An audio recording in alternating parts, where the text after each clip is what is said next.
बिस्मिल्लाहिर्रहमानिर्रहीम अस्सलामु अलैकुम वरहमतुल्लाह। Students, welcome to the course of compiler construction.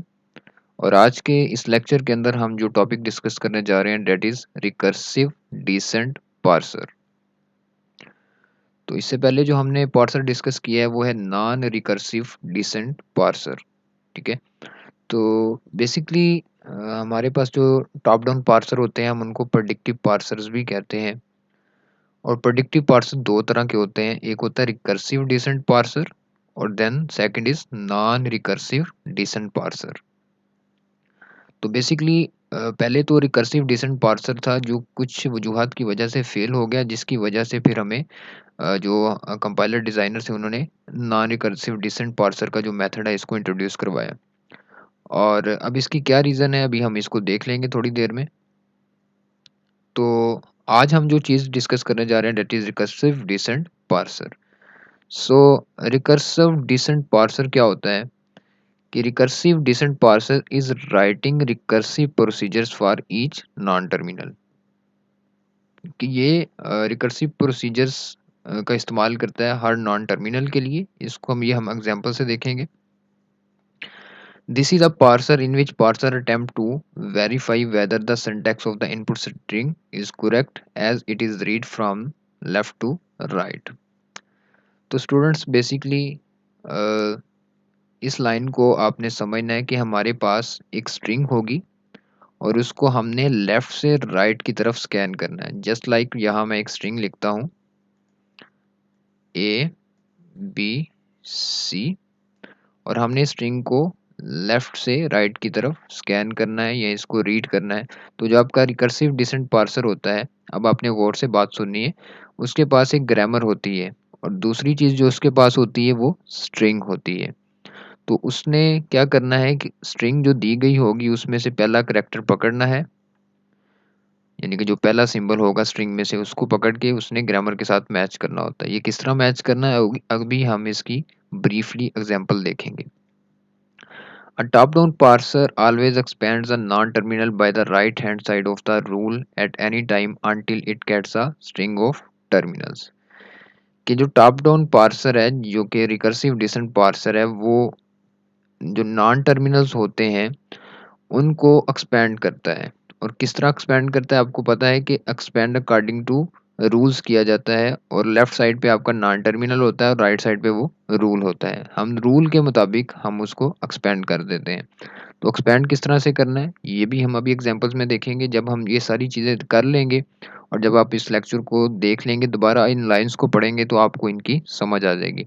तो लास्ट में क्या लिखा हुआ है कि recursive descent parser will read one character at a time. और ये एक स्ट्रिंग जो होती है इनमें से एक कैरेक्टर को एट अ टाइम रीड करता है और advance the pointer when the proper match occurs.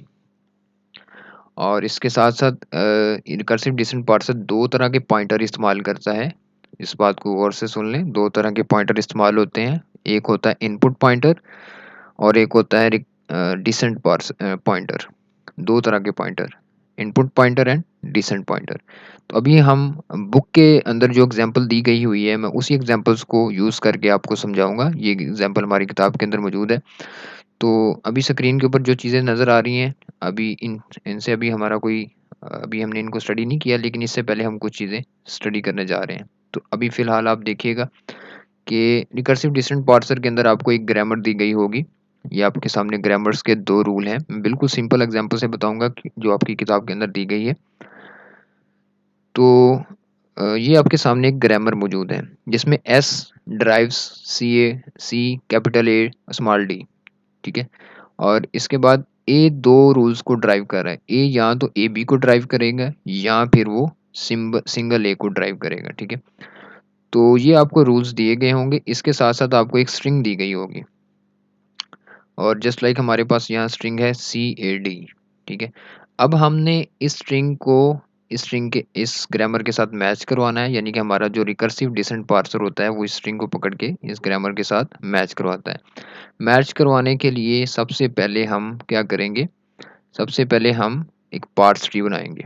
और यहाँ आपने याद रखना है, बहुत इंपॉर्टेंट चीज़ है कि जो रिकर्सिव डिसेंट पार्सर होता है इसको इनपुट क्या मिलती है इनपुट का मतलब है इसके पास होती कौन कौन सी चीज़ें हैं। एक तो इसके पास ग्रामर होती है और दूसरी इसके पास स्ट्रिंग होती है।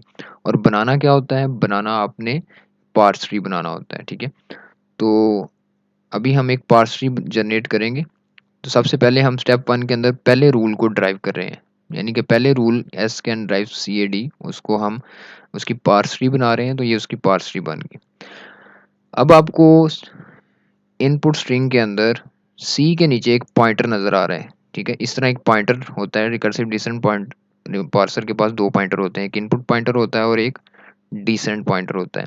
ये इनपुट पॉइंटर को स्ट्रिंग पे रखता है और जो डिसेंट पार्सर होता है उसको पार्स ट्री के अंदर रखता है। यानी कि जो डिसेंट पार्सर होता है वो पार्स ट्री के ऊपर रखा जाता है, यानी पार्स ट्री का जो फर्स्ट लेटर होता है या फर्स्ट उसका जो सिंबल होता है उसके ऊपर डिसेंट पार्सर पॉइंटर रखा जाता है।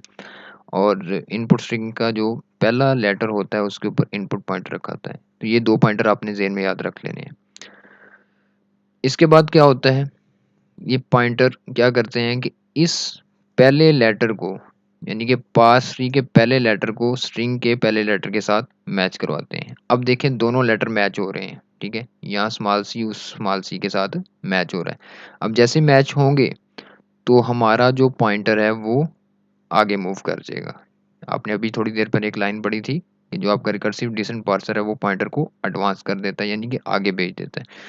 अगर दोनों फर्स्ट लेटर मैच हो जाएं, पार्स ट्री का फर्स्ट लेटर और स्ट्रिंग का फर्स्ट लेटर दोनों मैच हो जाएं, तो हमारा जो पॉइंटर है, दोनों पॉइंटर इनपुट पॉइंटर भी और डिसेंट पॉइंटर भी आगे मूव कर जाएंगे। अब हमारा जो डिसेंट पॉइंटर है पार्स ट्री के अंदर वो कैपिटल ए पे आ गया है और स्ट्रिंग के अंदर हमारा स्मॉल ए पे आ गया है। अभी हमने थोड़ी देर पहले पढ़ के आए हैं कि जितने भी नॉन टर्मिनल्स होंगे उनको हमने एक्सपेंड करना है। तो अब यहाँ आपको ए जो है ये नज़र आ रहा है, ठीक है। अब इस ए को हमें एक्सपेंड करना होगा, ठीक है, क्योंकि नॉन टर्मिनल्स हमेशा हमेशा एक्सपेंड होते हैं।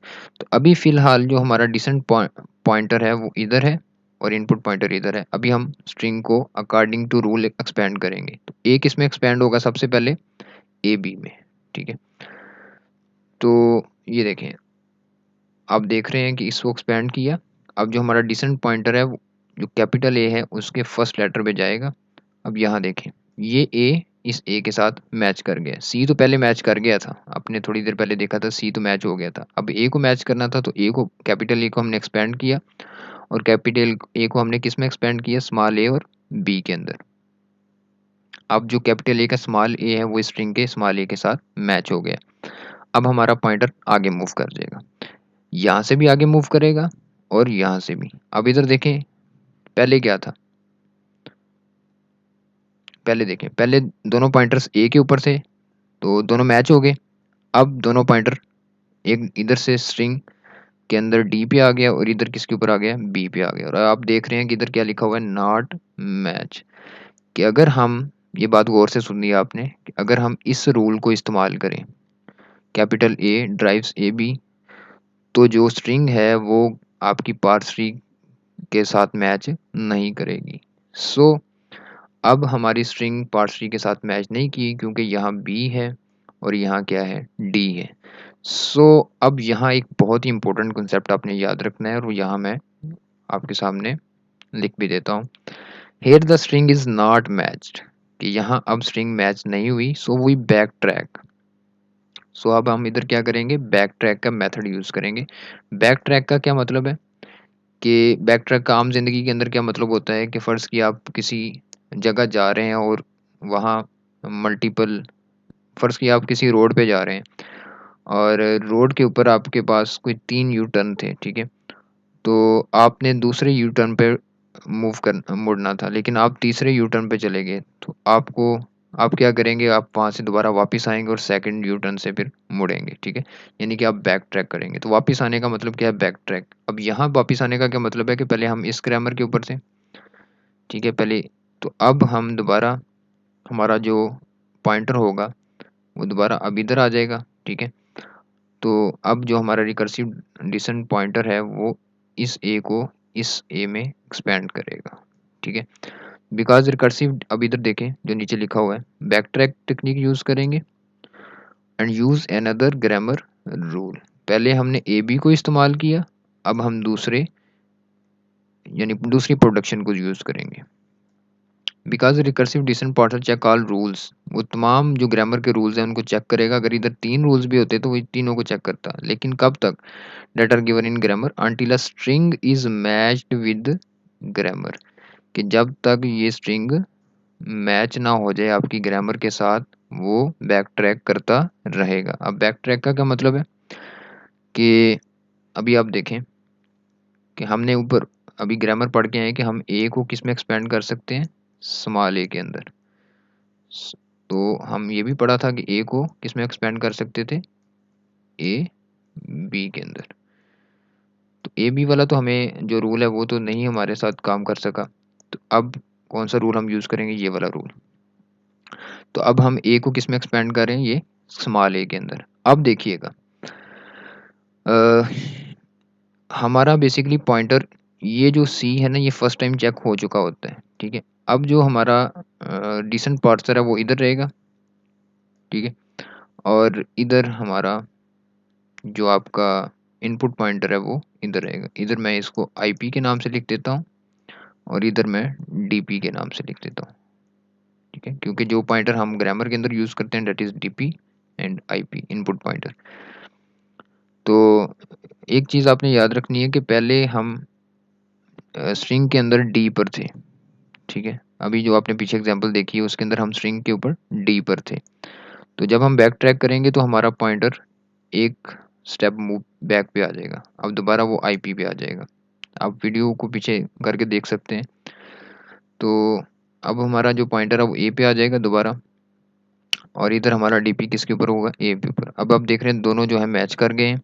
इसके बाद हमारा जो डीपी है वो इधर आ जाएगा और हमारा जो इनपुट पॉइंटर है वो एक स्टेप आगे मूव कर जाएगा, क्योंकि मैच करते ही आपका रिकर्सिव डिसेंट पार्सर पॉइंटर को आगे मूव कर देता है। अब ये दोनों आपस में मैच कर गए, hence the string is matched. So that is the concept of recursive descent parser. Recursive descent parser की इस वजह से कि उसके अंदर जितने भी रूल्स हैं उनको बार मतलब कि हमें बार बार रिकर्सिव कॉल देनी पड़ती है। एक रूल को चेक करो, अगर वो नहीं चलता तो दूसरी को चेक करो, तीसरे को चेक करो। तो इस दौरान क्या होता है कि बहुत ज़्यादा टाइम वेस्ट होता है। इसकी बजाय फिर जो कंपाइलर डिज़ाइनर है उन्होंने रिकर्सिव डिसेंट पार्सर की बजाय नॉन रिकर्सिव डिसेंट पार्सर को इंट्रोड्यूस करवाया, और नॉन रिकर्सिव डिसेंट पार्सर के अंदर ये जो हम इजीली स्ट्रिंग को मैच करवा सकते हैं आपकी ग्रामर के साथ, वो आपने तरीके पीछे पढ़ लिए हैं। तो ये था हमारा रिकर्सिव डिसेंट पार्सर का लेक्चर। इससे मुतालिक अगर आपका किसी भी किस्म का क्वेश्चन हो तो आप उसको पूछ सकते हैं।